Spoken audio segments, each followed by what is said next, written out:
आज का सवाल ये है कि इंटीग्रल ह्यूमनिज्म क्या होता है और इंडिया के कॉन्टेक्स्ट में इसका रेफरेंस और इम्पोर्टेंस कैसे समझें।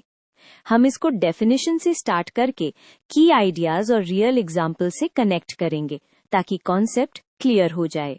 Let's use a simple diagram to make the relationship easier to see. सबसे पहले इंटीग्रल ह्यूमनिज्म को एक सिंपल आइडिया की तरह पकड़ो।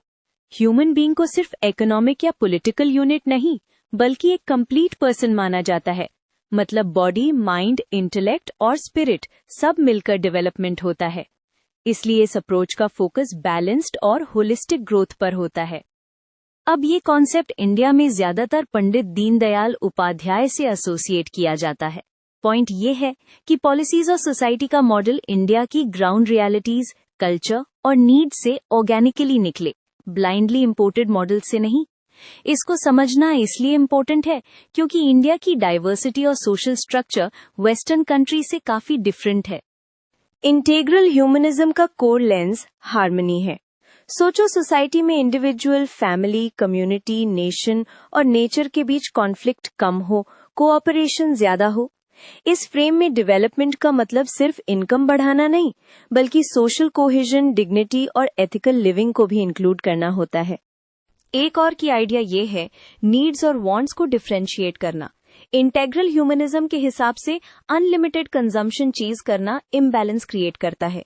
इसलिए एम्फेसिस आता है need based production, responsible use of resources और नेचर के साथ सस्टेनेबल रिलेशनशिप पर।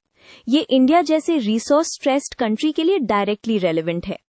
अब इसको इकोनॉमिक थॉट से कनेक्ट करें। इंटीग्रल ह्यूमनिज्म टिपिकली कैपिटलिज्म और सोशलिज्म दोनों की एक्सट्रीम से डिस्टेंस रखता है। कैपिटलिज्म में कभी कभी प्रॉफिट और इनइक्वालिटी डोमिनेट कर सकते हैं और सोशलिज्म में कभी कभी ओवर सेंट्रलाइजेशन और इंडिविजुअल इनिशिएटिव सप्रेस हो सकता है।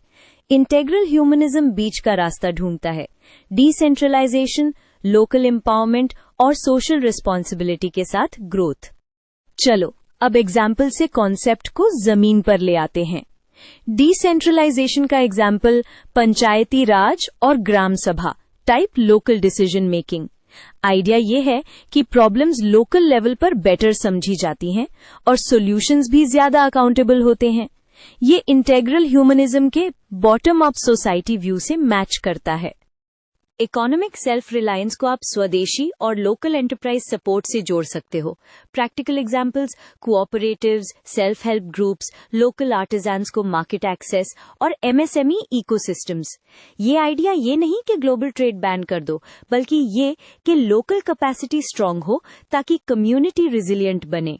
सोशल हार्मनी और डिग्निटी का एग्जाम्पल है policies and programs that focus on inclusion, like education access, healthcare reach, and upliftment of marginalized groups. Integral humanism का पॉइंट ये होता है कि ग्रोथ तब मीनिंगफुल है जब लास्ट पर्सन की डिग्निटी इंप्रूव हो। इसीलिए ह्यूमन सेंटर्ड आउटकम्स को मेजर करना इंपॉर्टेंट हो जाता है। एनवायरनमेंट वाला एंगल भी बहुत इंडिया रेलेवेंट है। रिवर्स, फॉरेस्ट्स, लैंड और बायोडाइवर्सिटी पर प्रेशर इंडिया में ह्यूज है।